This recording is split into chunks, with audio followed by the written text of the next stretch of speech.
माझी मंजिली मला एकट्याला सोडून माझ्यापासून दूर निघून गेली.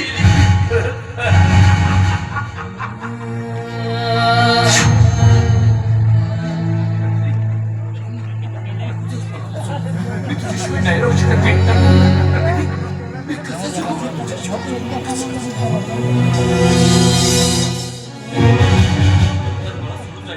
आलीस माझ्या आयुष्यात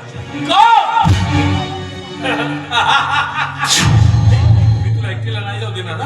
मी सुद्धा येईल तुझ्यासोबत.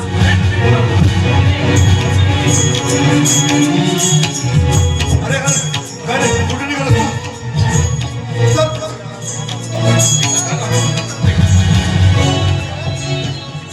जाऊ दे. ती मंदिरी मला सोडून जाते.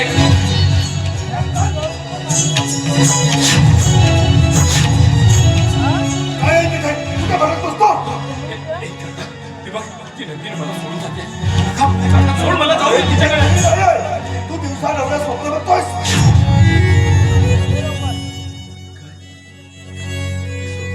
मग नंतर काय?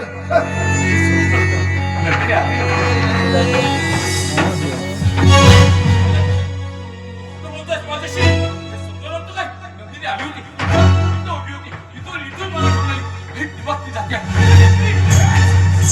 तुला सांगितलं मी, ती गोष्ट मी तुला कितीदा सांगू? अरे एकदा देवा घरी गेलेली माणसं ही कधी परत येत नसतात. काय केली आहे काय? कुठं बोलतोयस माझ्याशी?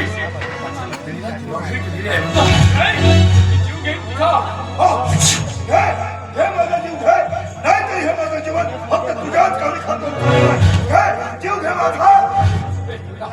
मला जाऊ दे. मी तिच्याशिवाय नाही राहू शकत. तू बाजूला हो ना. जाऊ दे मला, सोड. मी नाही ऐकणार. तू माझं नाही ऐकलं.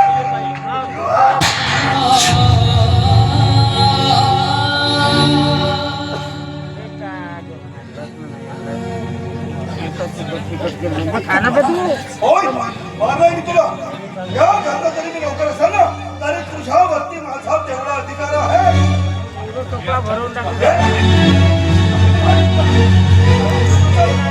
आतमध्ये होत चाल. ऐकणार तुला तो, सोड. आता जर तू माझं ऐकलं नाही तर तुझ्या पुढे पेटती हात आलाय. मला भीती वाटते. हात नको. हात नको ना. हात नको ना. हात उघडा नसतो नको.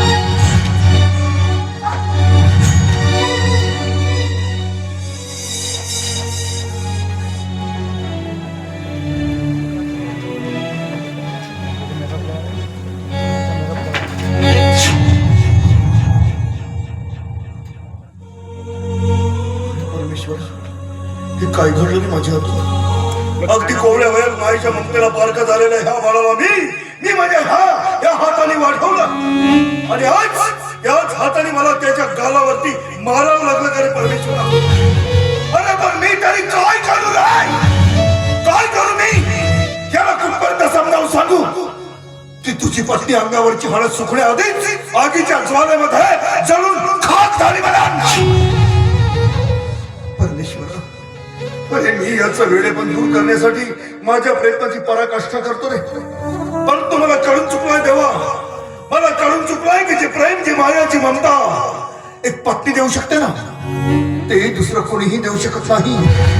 कुणीही देऊ शकत नाही.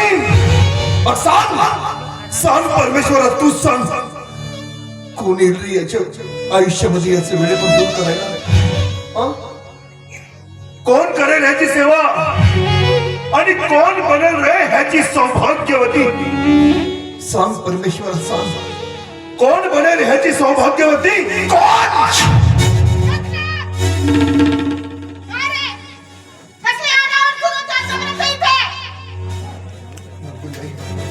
खरं सांगायचं म्हणजे दिवसेंदिवस आपल्या आनंद साहेबांचा वेडेपणा हा वाढतच चाललेला आहे.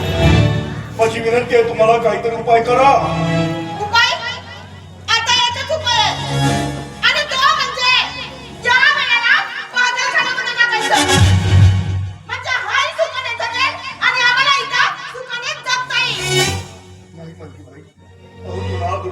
जन्माचा वेळ नाहीये आणि आजपर्यंत तुम्ही त्याच्यावरती वाहिनी म्हणून नाही तर मायेच्या ममतेने त्याला प्रेम दिलं, माया दिली आणि आज तोच जीव लुळा बांगला झाला म्हणून तुम्ही आपल्या ममतेपासून त्याला असं वंचित करता.